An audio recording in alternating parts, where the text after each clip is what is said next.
अनाथों को खाना खिलाने वाली 5 चुड़ैल। अरे बस हुआ, अब तुम्हारे पापों का घड़ा भर चुका है। तुम पांचों चुड़ैलों को अब तुम्हारे किए की तुम्हें सजा मिलेगी। तुमने बहुत लोगों को परेशान किया है धरती पर, लेकिन अब मैं तुम्हें एक आखिरी मौका दे रहा हूँ। सुधर सकती हो तो सुधर जाओ, वरना तुम्हें नरक की आग में पकौड़े की तरह तल दूंगा। क्या? नरक की आग में पकोड़ों की तरह? यमराज जी, ऐसा मत कीजिए। यमराज जी, हमारे साथ ऐसा मत कीजिए, एक मौका तो दे दीजिए।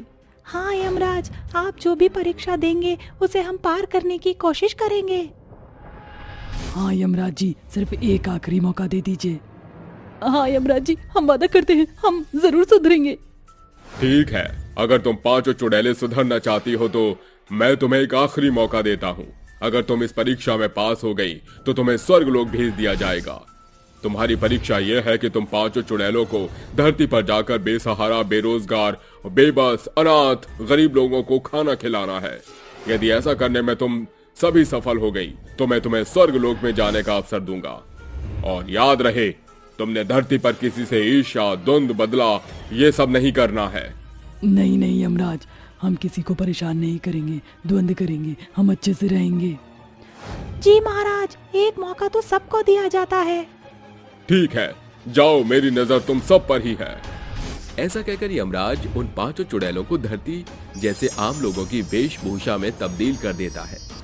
तत्पश्चात 5 चुड़ैलें गायब होकर धरती पर आ जाती हैं, जहां बहुत सारी गाड़ियां चल रही थी। तभी एक कार नासिका के करीब से निकलती है और वो बचकर चुड़ैल कहती है, अबे ओ खजूर, कहाँ से निकाल रहा है गाड़ी को? अरे ये यहाँ नरक लोक से लैंड कर आया है तूने चुड़ैल अंबानी। क्या चाहती है? तेरे चक्कर में हम दोबारा शहीद हो जाएं। अब मुझे क्या पता था ऐसा हो जाएगा। आहा, ये कहाँ आ गए? अरे हटो ना साइड में, क्यों नहीं आ रहे हो? अगर तुम सबका हो गया हो तो अब हम गरीब अनाथ लोगों को खाना खिलाने के लिए चले, उन्हें ढूंढना भी है। हाँ चलो। तभी 5 चुड़ैलें आगे बढ़ती हैं तो उन्हें फुटपाथ पर एक बूढ़ी औरत मिलती है, जो चुड़ैलों का साड़ी का पल्लू खींचकर कहती है, अरे बच्चों, रुको, भगवान के नाम पर कुछ खाने को दे दो। 2-3 दिन से कुछ नहीं खाया है, भगवान तुम्हें खुश रखेगा, थोड़ा सा दे दो खाने को। अरे चल हट यहाँ से, पता नहीं कहाँ से भिखारी आ जाते हैं, तुझे नहीं खिलाना। हाँ हाँ, हम अपनी मर्जी के पसंदीदा लोगों को ढूंढ लेंगे, तब उन्हें खिलाएंगे खाना। अरे बेटा, ऐसा मत करो, मैं बुढ़िया सी कल रहूं ना रहूं, तुम इतनी मदद तो कर ही सकते हो। एक बार बोल दिया ना मैंने आपको, हमें आपको नहीं खिलाना, तो जाइए यहाँ से। आई थिंक गाइस, तुम सब गलत कर रहे हो। जानते हो ना यमराज ने हमें क्या क्या कहा है कि हमें बूढ़े बेचारे बेसहारा लोगों की मदद करके खाना खिलाना है। तो क्या हुआ, तुम्हारा यमराज ना हो गया, कहीं का युवराज हो गया। अरे जाने दो, गोली नहीं मार देगा हमें। चलो आगे बढ़कर किसी को खाना खिलाते हैं। यार मेरी बात मान ले। बेटा ऐसा तुम मत जाओ, कुछ तो खाने को दे दो। अबे चलना, ये तो बड़बड़ाती रहेगी। ये कहते ही वो सारी चुड़ैलें आगे जाती हैं कि वो बुढ़िया फिर से उनके पास आ जाती है और अचानक से वो यमराज में बदल जाती है और यमराज उन्हें नरक लोक में फिर ले आता है और कहता है, मुझे पता था कि तुम 5 चुड़ैलें सुधरने वालों में से नहीं हो और मैंने तुम्हें आखिरी चेतावनी दी थी। तुमने उस बेसहारा बेचारी बुढ़िया की मदद नहीं की और बाकी भूखे बेचारों की मदद तुम कैसे करोगे? इसलिए मैं तुम्हारी परीक्षा लेने आ गया और तुम तो अपनी पहली परीक्षा में ही फेल हो गई हो। कहा था ना, तुम्हारे पास सिर्फ एक ही मौका होगा और वो भी तुमने गवा दिया। ये ज्वालामुखी का समंदर देख रही हो, यहाँ तुम्हें फेंक दिया जाएगा। नहीं यमराज जी, आप हमारे साथ ऐसा मत कीजिए, हम एक और मौका दे दीजिए। हमें नहीं पता था कि वो आप ही हैं। ये नरक की आग का ज्वालामुखी समुद्र, अगर हम 5 चुड़ैलें इसमें चली गई तो हमारे तो शरीर का बुलबुला बनकर उड़ जाएगा और किसी को पता भी नहीं चलेगा। नहीं यमराज, हमें बस एक और आखिरी मौका दे दीजिए। हम वादा करते हैं ऐसा दोबारा नहीं करेंगे, अच्छे से सबकी सेवा करेंगे धरती पर जाकर। हाँ यमराज जी, एक और मौका दे दीजिए बस। ठीक है, ये आखिरी है। अगर तुमने फिर से ऐसा कुछ किया तो मौका देना तो दूर, नरक लोक में बड़े से कढ़ाई में तुम्हारे पकौड़े तलवा दूंगा। नहीं यमराज जी, हम ऐसा कुछ नहीं करेंगे। ऐसा कहकर पांचों चुड़ैलें वहां से अपने इंसानी रूप में आ जाती हैं और कहती हैं, देखो ये हमारा आखिरी मौका है स्वर्गलोक में जाने का और गलती की कोई गुंजाइश नहीं है, इसलिए सबको मेहनत से काम करना होगा। ऋषिका, कनिष्का, तुम दोनों मंडी से ढेर सारी सब्जी ले आओ और अंबानी, नासिका, तुम बड़े बड़े बर्तन ले आओ खाना बनाने के लिए, और मैं लोगों को भंडारा खाने का निमंत्रण देती हूँ। ठीक है, हम सबको ध्यान से काम करना होगा, चलो। ऐसा कहकर पांचों चुड़ैलें मिलकर काम करती हैं। 2 चुड़ैलें सब्जियां काटती हैं और 3 चुड़ैलें खाना बनाती हैं। कुछ देर बाद उनका खाना बनकर तैयार हो जाता है तो वो छोटे छोटे डिब्बों में खाने को पैक कर देती हैं और भंडारा करते हुए लाइन में लगे सभी व्यक्ति को खाना वितरण करती हैं। आइए आइए, सभी लोग इस भंडारे को ग्रहण कीजिए, किसी अच्छे उपलक्ष्य स्वरूप आपको बांटा जा रहा है। ये लो भैया, माता जी आप भी लीजिए। इस तरह पांचों चुड़ैलें भूखे, बेसहारा, गरीब, अनाथ लोगों को खाना खिला देती हैं और बचे हुए खाना वो फुटपाथ पर बैठे लोग या मंदिर के किनारे बैठे हुए लोगों को दे देते हैं। फिर घर घर जाकर दैनिक काम करने लगते हैं। वहीं उन्हें 2 बूढ़े दंपति असहाय अवस्था में मिलते हैं। आप कैसे हो? आपने खाना खाया या नहीं? और आपका घर तो बहुत फैला पड़ा है, क्या यहाँ कोई नहीं है? नहीं बेटा, हम दोनों का ख्याल रखने के लिए यहाँ कोई भी नहीं है जो घर को संभाले। इसमें सारा टूटे फूटे बर्तन ऐसे ही बिखरा पड़ा है, खाना भी कैसे बनाया खाया जाए। हाथ पाँव में चोट लगी है तो होता ही नहीं है। अम्मा, बाबा, आपको फिक्र करने की कोई जरूरत नहीं है, हम हैं ना। ये दोनों खाना खाइए और कंशिका, अंबानी, वृषिका, राधिका वो मिलकर आपके घर को रोशन कर देंगी। ऐसा कहकर नासिका बाबा को अपने हाथ से खाना खिला देती है और चारों चुड़ैल मिलकर के साफ सफाई करके टूटे बर्तन हटाकर नए बर्तन रख देती हैं। उन दोनों को व्हील चेयर दे देते हैं। कुछ देर बाद उनका घर चमक रहा होता है, जिसे देखकर वो बूढ़ी अम्मा बाबा कहते हैं, अरे बेटा, तुमने तो हमारा घर चमका दिया, बहुत अच्छा कर दिया है। हाँ बच्चों, भगवान तुम्हें खुश रखे, तुम्हें जो चाहिए वो मिले। बड़े नेक दिल की बच्चियां हो। लाइए, आपके पाँव पर मरहम लगाकर पट्टी कर देती हूँ। अंबानी चुड़ैल ऐसा कह दोनों बूढ़े दंपत्ति के पाँव में मरहम पट्टी कर देती है। अच्छा अब आज्ञा दीजिए, हमें जाना होगा। यहाँ से आने के बाद पांचों चुड़ैलें गरीब, बेसहारा, अनाथ लोगों को खाना खिलाती हैं। जिनके पास घर नहीं होता उन्हें वृद्धाश्रम और अनाथालय में छोड़ आते हैं। बच्चों को नहलाकर खाना खिलाते हैं, बूढ़े लोगों की सेवा करते हैं और जिन लोगों के चोट लगी होती है उनकी मरहम पट्टी भी कर दिया करते थे। पांचों चुड़ैलें 3 महीने तक इसी तरह लोगों की मदद करके परिश्रम करती हैं और उनका ये सुधार देखकर यमराज उन्हें वापस यमलोक में बुला लेता है और कहता है, आखिर मैंने जो सोचा था वही हुआ। तुम लोगों ने बहुत अच्छे से गरीब, बेसहारा, अनाथ लोगों की मदद करके उन्हें खाना खिलाया, अच्छे से सेवा की। मुझे यकीन नहीं था कि तुम पांचों चुड़ैलें सच में सुधर पाओगी, लेकिन कोशिश की जाए तो क्या नहीं हो सकता। इसलिए मैंने फैसला किया है कि तुम पांचों चुड़ैलें स्वर्गलोक पधारोगी। क्या ये सच? ये बल्ले बल्ले, शावा शावा। आखिर हमने कर दिखाया। फाइनली अब हम स्वर्गलोक के दर्शन कर पाएंगी। शुक्रिया यमराज जी, हमें एक मौका देने के लिए। ये मुझे तो यकीन नहीं हो रहा कि अब हम स्वर्गलोक जाने वाले हैं। बच गए हम उस ज्वालामुखी के समंदर की आग में जाने से। इस तरह यमराज की पांचों चुड़ैलें सुधर जाती हैं और स्वर्गलोक की ओर प्रस्थान करती हैं। मदद करने वाले भूत और चुड़ैल। रात का समय होता है। सुनसान से जंगल में एक लड़की के चिल्लाने की आवाज आती है। छोड़ दो मुझे, छोड़ दो मुझे, जाने दो, भगवान के लिए मुझे छोड़ दो। मैं तुम्हारे आगे हाथ जोड़ती हूँ, प्लीज मेरी इज्जत के साथ मत खेलो, छोड़ दो मुझे। अरे ऐसे कैसे छोड़ दे तुझे? कितनी मुश्किल से तो तुझे लेकर आए हैं, आज तो तू हमारा भोजन बनेगी। चल भाई, इसको झाड़ियों की तरफ ले चल, अब वहीं इसका इलाज करेंगे। नरेश और कालू प्रिया को घसीटते हुए झाड़ियों की तरफ ले जाने लगते हैं। देखते ही देखते वो दोनों उसे बहुत बुरी तरह मारते हैं, जिसके बाद प्रिया फूट फूट कर रोने लगती है और उनके पैरों में गिरकर अपनी जिंदगी की भीख मांगने लगती है।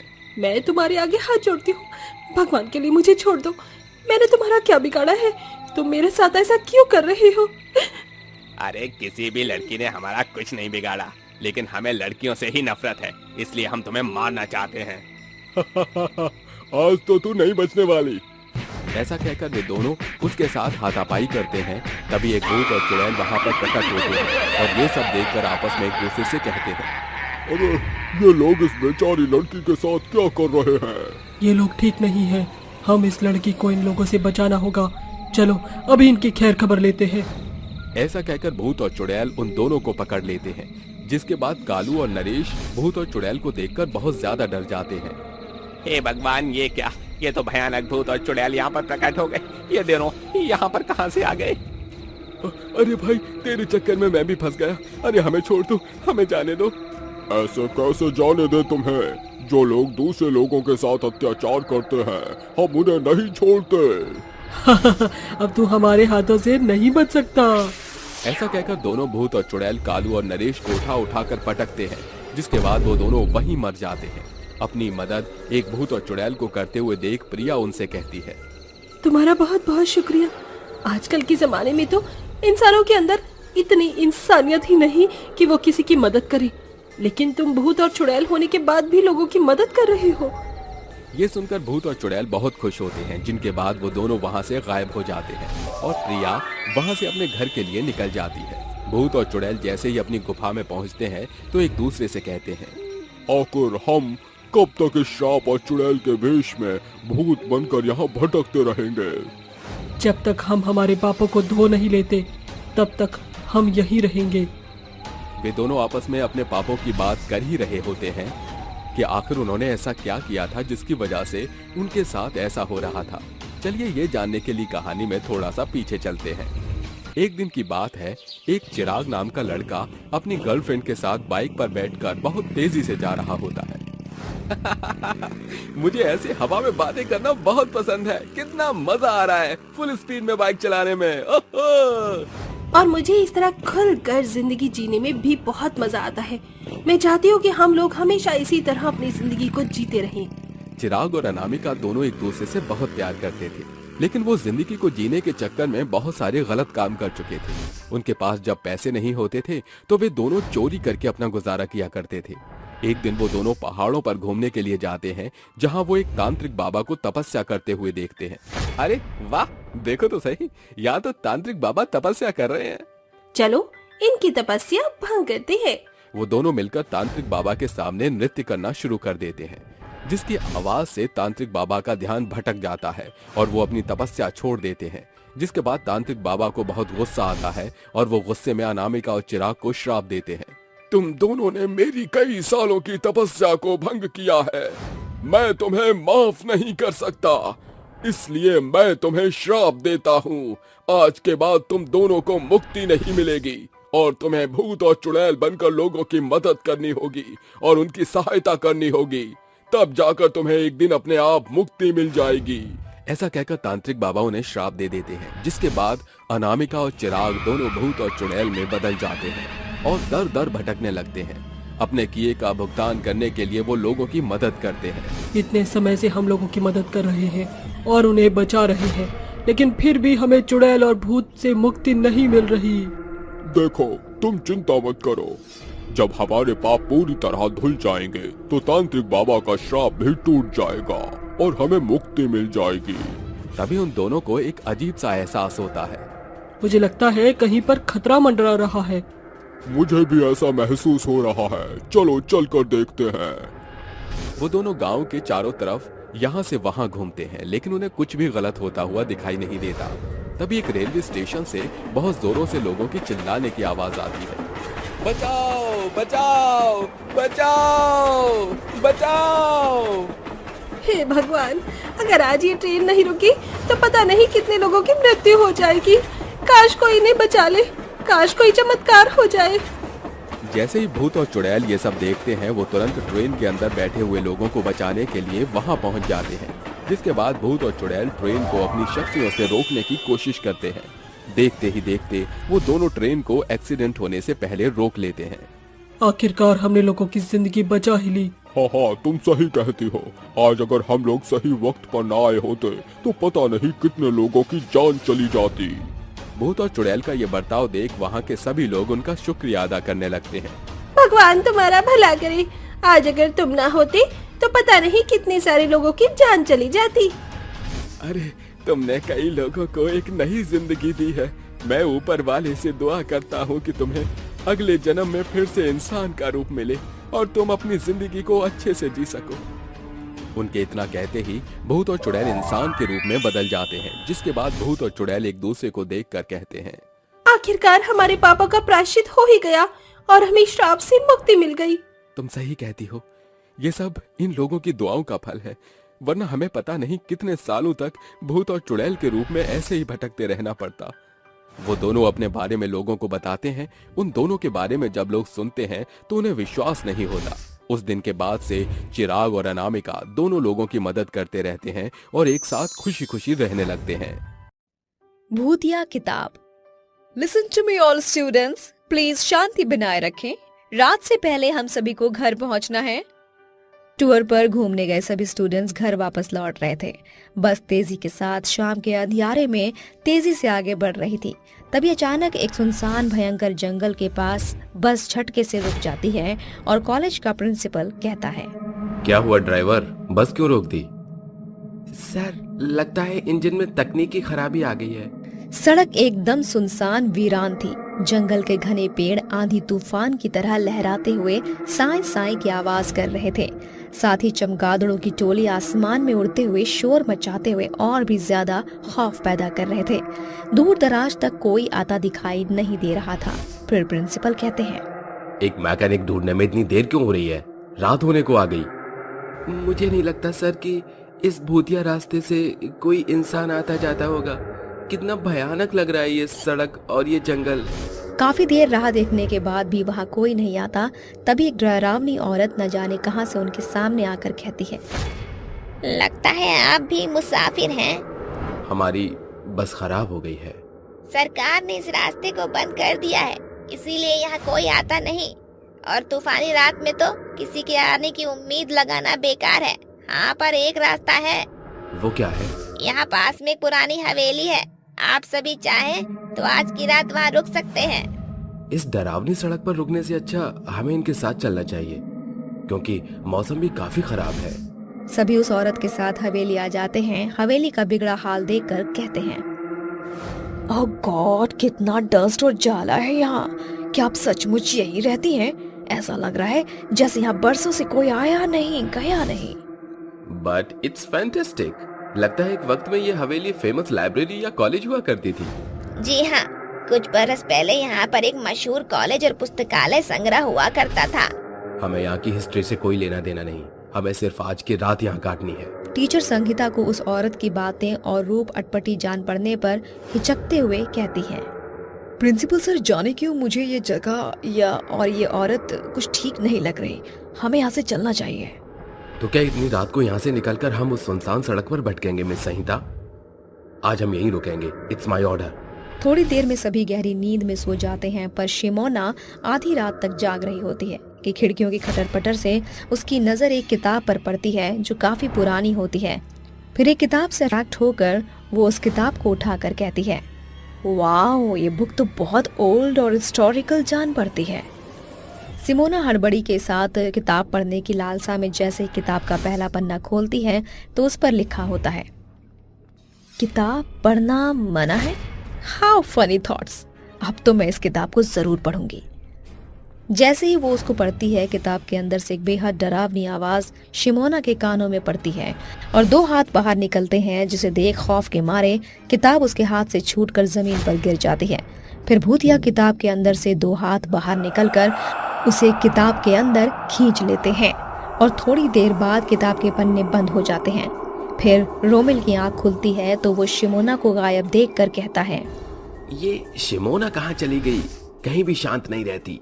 फिर रोमिल की नजर भी उस भूतिया किताब पर पड़ती है, जिसके पन्ने खुलते ही अंदर से एक आवाज आती है, आ जाओ रोमिल, मेरे पास आओ। ये भयानक आवाज तो इस किताब से आ रही है। रोमिल आकर्षित होकर जैसे ही किताब के पास आता है, फिर से भूतिया किताब से आवाज आती है, मुझे पता है तू इस समय किससे बात कर रहा है। तू बात कर रहा है एक नरभक्षी चुड़ैल से। अचानक किताब के अंदर से एक बड़ी भयानक चुड़ैल बाहर निकलकर रोमिल की गर्दन पकड़कर किताब के अंदर समा जाती है। तभी भूतिया किताब बंद हो जाती है, पर ऐसा होते हुए टीचर संगीता देख लेती है और डर के मारे हुए उसके जुबान से तेज चीख निकल पड़ती है। आ चुड़ैल, मुझे अभी जाकर प्रिंसिपल सर और बच्चों को इस भूतिया किताब के बारे में बताना होगा। संगीता कपकपाते पैरों से भागकर प्रिंसिपल सर के पास भागकर कहती है, राहुल, पिंकी, गेटअप, हमारे पास वक्त बहुत कम है, हमें यहाँ से भागना होगा। वक्त देखा है आपने? रात के 2:30 बजे हैं। हम जाएंगे कहाँ? कहीं भी। प्रिंसिपल सर, इस हवेली में एक भूतिया किताब है, वो शिमोना और रोमिल को निकल चुकी है। जैसे वो भागने के लिए कदम बढ़ाते हैं, लाइब्रेरी की तमाम किताबें हवा में उड़ते हुए उनके ऊपर बरसने लगती हैं। सभी जन बुरी तरह चोटिल हो जाते हैं। प्रिंसिपल सर, कुछ कीजिए वरना लाइब्रेरी की किताबों की बौछार हम सभी की जान ले लेगी। अचानक प्रिंसिपल सर को एक मंत्र याद आता है और वो कहते हैं, एक रास्ता है। मैंने एक स्कैरी बुक में एक हिब्रू मंत्र पढ़ा था। वहाँ लिखा था कि इस होली मंत्र के उच्चारण से हर शैतानी शक्ति अपना अस्तित्व बताने पर मजबूर हो जाती है। हमको एक दूसरे का हाथ पकड़कर ये मंत्र सर्कल में बैठकर दोहराना है, और याद रहे हमें हाथ नहीं छोड़ना।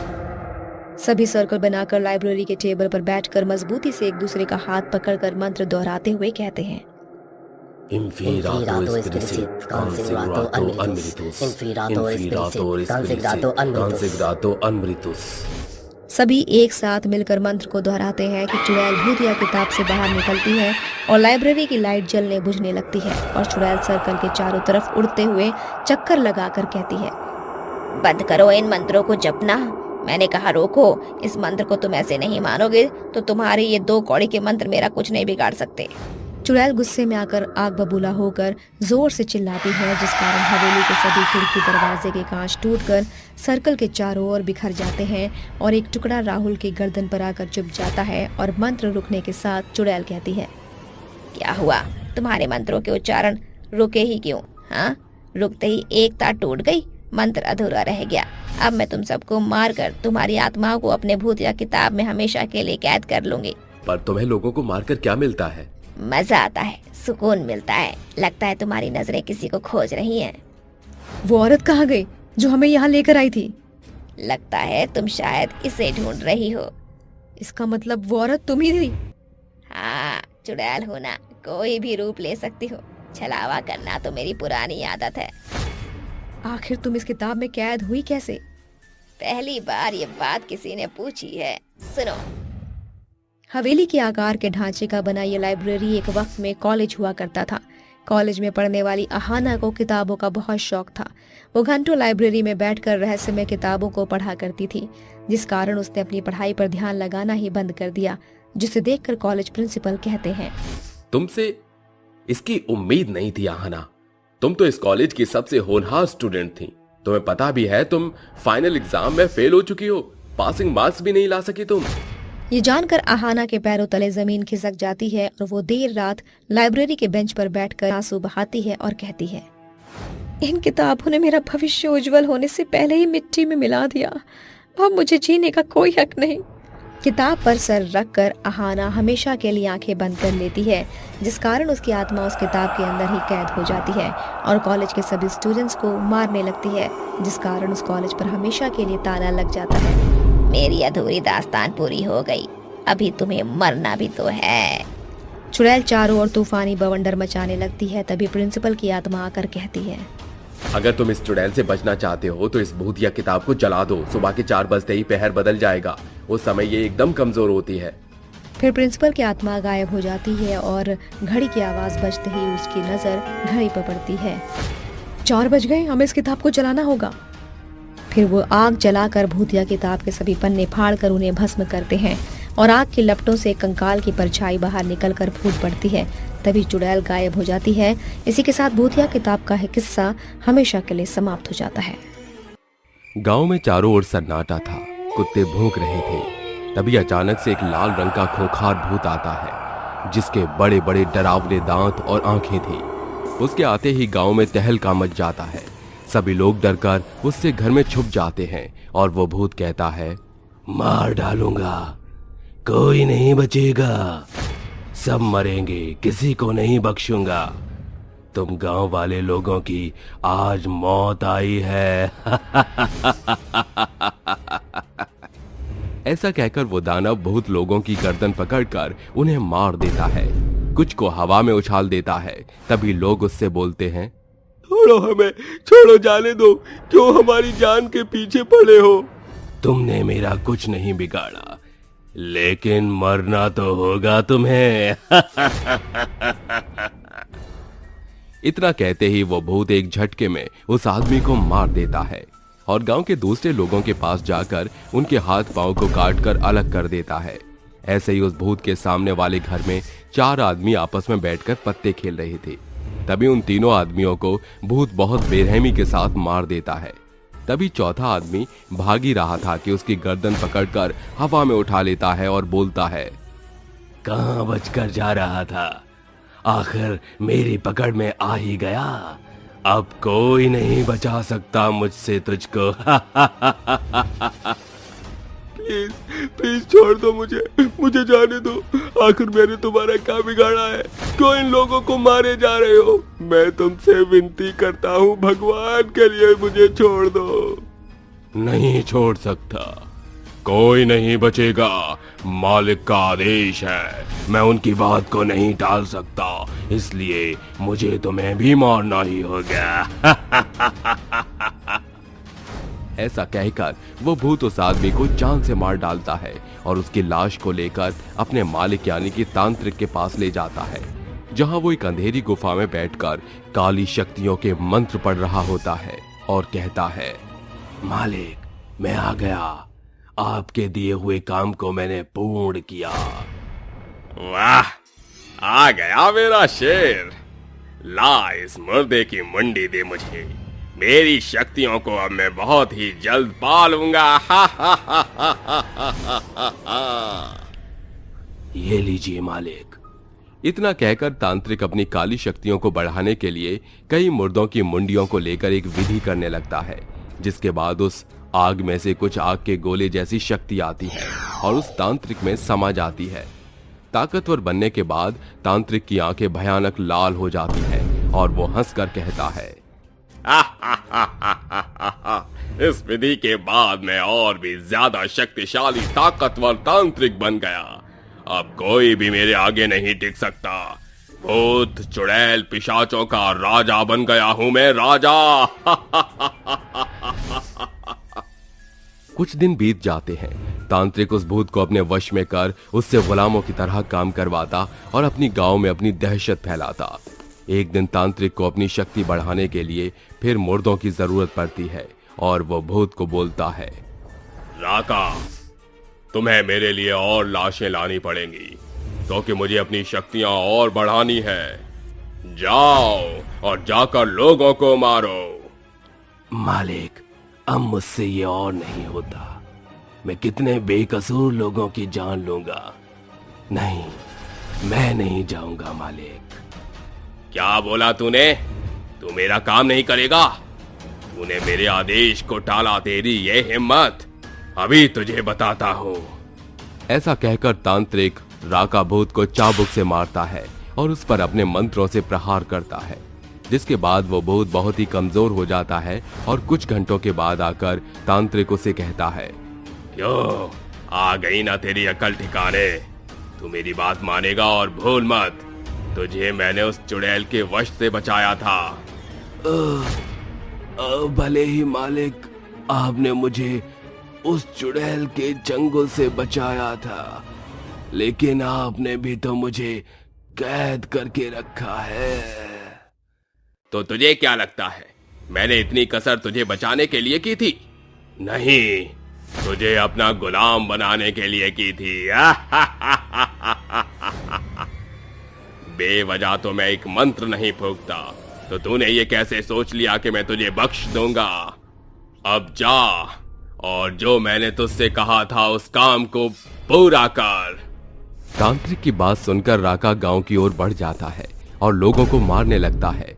तभी एक झोपड़ी में किसी को मारने पहुंच जाता है, जहां उस औरत को देखकर राका चाकू लेकर मारने ही वाला होता है कि वो औरत रोते हुए कहती है, कौन हो तुम?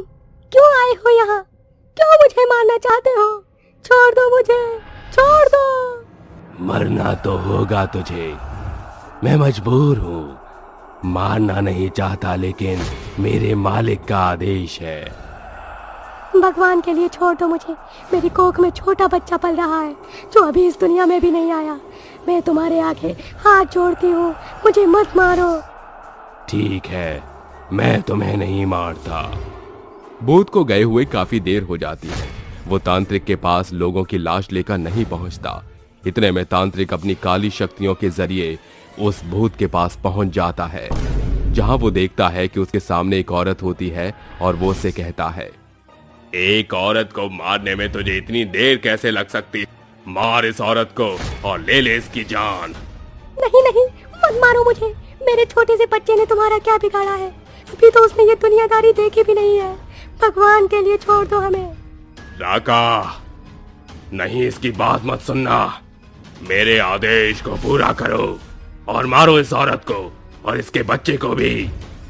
राका दोनों की तरफ देखता है और मन में बोलता है, नहीं नहीं, मैं नहीं मार सकता। मुझे इस तांत्रिक को ही खत्म करना होगा।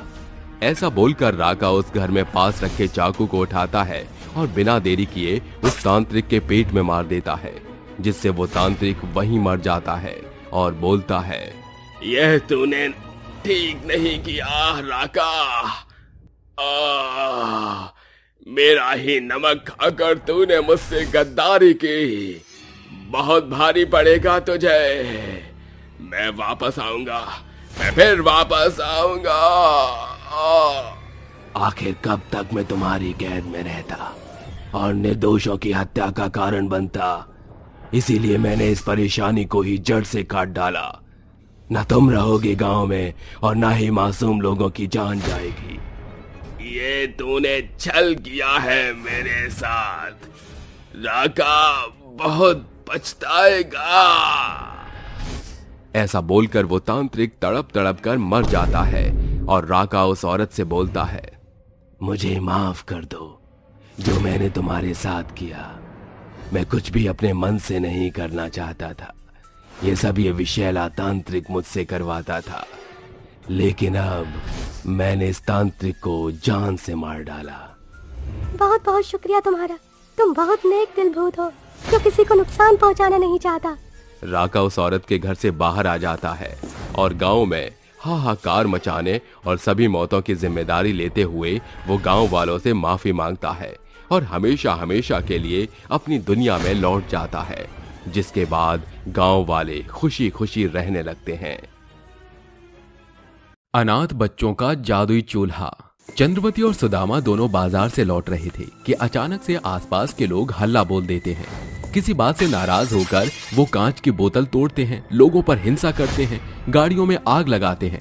उसी हादसे में दोनों की मौत हो जाती है, जिसमें और भी जाने गई थी। कुछ देर बाद दोनों का शव उनके घर लाया जाता है, जहां दोनों मासूम बच्चे, बड़ी बेटी राधा जो कि 15 साल की थी और उससे छोटी 6 साल की लक्ष्मी थी। अपने माता पिता को ऐसे देखकर दोनों बच्चे बहुत रोते हैं और पास की पड़ोसन उन्हें गले लगाकर कहती है, बस बस बच्चे, रोते नहीं, संभालो खुद को। मम्मी पापा नहीं हैं तो चिंता मत करना, हम सब तो हैं यहाँ। काकी, अब हम कैसे रहेंगे उनके बिना? हमें तो कुछ करना भी नहीं आता, न खाना पकाना आता। माँ थी तो सब कुछ करके दे दिया करती थी। दीदी, ये सब इतने सारे लोग हमारे घर पर क्यों आए हैं और मम्मी पापा कहाँ हैं? लक्ष्मी, अब मम्मी पापा हमें छोड़कर चले गए हैं, हमें अकेले ही रहना होगा। कहाँ गए दीदी? उन्होंने हमें तो बताया ही नहीं। गुड़िया रानी, तुम बहुत सवाल पूछती हो। तुम्हारे मम्मी पापा भगवान जी के पास चले गए हैं। तुम बड़े हो गए हो ना, तो उन्होंने कहा है अब तुम्हें ही एक दूसरे का ख्याल खुद रखना होगा। ठीक है काकी, मैं दीदी का बहुत ख्याल रखूंगी। भगवान भला करे इन बच्चों का। देखो तो छोटी छोटी बच्चियां अनाथ हो गई, अब इनका पालन पोषण कैसे होगा? मम्मी पापा, आप फिक्र मत करना, मैं अपनी छोटी बहन का बहुत ख्याल रखूंगी, भले ही अनाथ हो गए हों। कुछ देर बाद आसपास के लोग राधा लक्ष्मी के माता पिता का अंतिम संस्कार कर देते हैं। आखिर इन दोनों अनाथ बच्चियों का अब क्या होगा, वो अपना ख्याल कैसे रखेंगी, जानने के लिए कहानी में आगे बढ़ते हैं। शाम के समय राधा की गोद में सिर रखकर लक्ष्मी लेटी हुई थी। तभी वो कहती है, दीदी बहुत भूख लग रही है, कुछ खाना है क्या? रुक जा, मैं अभी जाकर देखती हूँ। ये बोलकर राधा खाना देखती है तो बर्तन खाली होते हैं। दरअसल वो बहुत ही गरीब थे, चुन चुन कर एक वक्त की रोटी खाते थे और माँ बाप तो कभी कभार भूखे भी रहा करते थे। तभी कुछ न होने पर राधा कहती है, बहन, यहाँ तो खाने पीने का कोई सामान नहीं है और ना ही कोई पैसे हैं। अब हम खाना कैसे खाएंगे? दीदी कुछ तो खाने का मिल ही जाएगा। अरे दीदी, स्टोर रूम में देखो, जरूर क्या पता कुछ मिल जाए या कुछ पैसे मिल जाए। वैसे भी माँ बहुत कुछ यहाँ पर रखती थी। हाँ लक्ष्मी, तूने बिल्कुल ठीक कहा। ये कहकर दोनों स्टोर रूम का दरवाजा खोलकर अंदर जाकर सामान देखती हैं, जहाँ सिर्फ कबाड़ा ही पड़ा था और फिर चमचमाता सा एक कोने में मिट्टी का चूल्हा दिखाई देता है, जिसे बाहर लाकर दोनों बहनें बोलती हैं, याद है दीदी, माँ इस चूल्हे के बारे में कुछ बताने वाली थी, लेकिन फिर उनको किसी ने बुला लिया और वह कुछ कह नहीं पाई। हाँ मुझे याद है, पर ये मिट्टी का आम चूल्हा भला हमारी क्या मदद कर सकता है? ऐसा इसमें क्या है? क्योंकि माँ ने बोला था ये हमारे किसी मुश्किल समय में काम आएगा। ये बात तो मुझे अभी दीदी कुछ समझ नहीं आ रही। ऐसा करो, आप इस पर कुछ बना कर देखो, क्या पता बहुत स्वादिष्ट खाना बने इस पर उसके लिए कुछ है ही नहीं। अरे है ना, ये एक मुट्ठी चावल रखे हैं, इसी को ही बनाकर देख लेते हैं। ठीक है, लाओ मैं इसमें आंच लगाती हूँ। ये बोलकर राधा कुछ लकड़ियां लेकर चूल्हे पर रखती है और आंच जलाकर जैसे ही वो बर्तन खाली रखती है तो अचानक से उस बर्तन में एक चमचमाती रोशनी होती है और वो खाली बर्तन स्वादिष्ट खुशबूदार बिरयानी से भर जाता है, जिसे देखकर हैरानी से राधा बोलती है, लक्ष्मी लक्ष्मी लक्ष्मी, जल्दी देख, मैंने बस खाली बर्तन रखा था और इसमें अचानक से बिरयानी आ गई, वो भी इतनी सारी और देखने में भी बहुत स्वादिष्ट लग रही है। क्या दीदी मजाक कर रही हो क्या? ऐसा कैसे हो सकता है? अरे ऐसा हो चुका है, तू खुद देख ले। अरे हाँ दीदी, अब तो बिल्कुल ठीक कह रही हो। कहीं माँ इसी जादुई चूल्हे के बारे में तो नहीं कह रही थी? हो सकता है माँ यही बताना चाहती हो। खैर, अब हम दोनों इसे खाकर सो जाते हैं, बहुत भूख लग रही है ना? हाँ दीदी, बहुत अच्छी खुशबू आ रही है, पेट में चूहे कूद रहे हैं, जल्दी से खा लेते हैं। तभी दोनों बहनें उस बिरयानी को फटाफट से पेट भरकर खा लेती हैं और सो जाती हैं। तभी राधा के सपने में उसकी माँ चंद्रावती आकर बोलती हैं, मेरे बच्चों, अब हम तो हैं नहीं, इसलिए तुम दोनों अपना ख्याल रखना। और हाँ, जो तुम उस चूल्हे के बारे में सोच रही हो वो बिल्कुल सच है। ये चूल्हा एक जादुई चूल्हा है, जिस पर तुम खाली बर्तन रखकर कुछ भी सोचोगे अपने मन में, वही खाना बनकर तैयार हो जाएगा। तुम चाहो तो इससे औरों की भी मदद कर सकती हो। मैं तुम्हें ये बताना चाहती थी, लेकिन समय नहीं मिला, पर अब तुम्हें चूल्हे का उपयोग कर लेना। ऐसा बोलकर उसकी माँ चली जाती है तो राधा रोकते हुए अपने सपने से उठ जाती है। तभी लक्ष्मी भी कहती है, दीदी क्या हुआ आपको? आप चिल्लाई क्यों? वो मैंने माँ को देखा सपने में, माँ ने बताया ये जादुई चूल्हा है, हमें जो भी खाना होगा वो जादू से इस चूल्हे पर बर्तन रखने पर ही बन जाएगा। देखा, माँ जाने के बाद भी हमारी कितनी फिक्र करती है। आप परेशान मत हो, सो जाओ। माँ ने जो बताया था वैसा ही करते हैं, आलू की पराठे और चाय बना लेते हैं नाश्ते में। ऐसा बोलकर राधा पहले चूल्हे पर छोटा बर्तन रखती है जिसमें रोशनी होती है और चाय बन जाती है। फिर वो तवा रखती है तो जादू से बहुत सारे पराठे बनने लगते हैं और दोनों बहनें नाश्ता करते हुए कहती हैं, वाह दीदी, पराठा तो बहुत टेस्टी है। हम इतनी कम उम्र में माँ से कुछ खाना बनाना सीखने पाए और इत्तेफाक से हम पर ये जादुई चूल्हा है जो आज हमारे काम आ रहा है। हाँ, तुमने बिल्कुल ठीक कहा, इससे हम औरों की मदद भी कर सकते हैं। तो हम खाना बनाकर बाहर अपने जैसे बच्चों को देंगे और सिग्नल पर भी बांट देंगे। हाँ दीदी, ये बहुत अच्छा बोला आपने। ऐसे ही 2-4 दिन बीत जाते हैं। दोनों बहनें जादुई चूल्हे पर बर्तन रखकर कुछ भी अपने मनपसंद का बनाकर खाया करती थीं। तभी लक्ष्मी कहती है, दीदी आज मुझे पास्ता खाने का मन कर रहा है, आप जरा आंच जला दो चूल्हे की। ठीक है।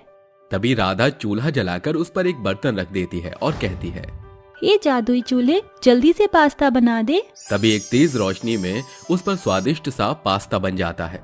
जिसे दोनों बहनें बड़े चाव से खाती हैं और अगले दिन जादुई चूल्हे पर बर्तन रखती हैं और दाल चावल के बारे में सोचती हैं। जिसके बाद दोनों बहनें छोटे छोटे पत्तल में मंदिर के बाहर, सिग्नल के बाहर बेसहारा बच्चों को खाना बांट देती हैं। आंटी आप और ले लीजिए, भूख लगी होगी ना। ठीक है बेटा, और दे दो। दीदी मुझे भी दे दो, बहुत भूख लगी है। हाँ हाँ ये लो, जितना मर्जी खा सकती हो, तुम तो मेरी बहन जैसी ही हो। ठीक है दीदी। बेटा मुझे थोड़ा और खाने को दे दो, 2 दिन से कुछ नहीं खाया है। भगवान भला करे तुम दोनों बच्चियों का, तुमने भूखे को अन्न दिया है, खिलाया है, जीती रहो। शुक्रिया दादाजी, आप तो हमारे दादा सामान ही हो ना, इसलिए रो नहीं। और खाना चाहिए होगा तो हम दोनों बहनें आपके पास हमेशा आया करेंगे। हाँ बेटा। इस तरह दोनों बहनें अपने जादुई चूल्हे से सभी गरीब, भूखे और जरूरतमंद लोगों को खाना खिलाया करती थीं।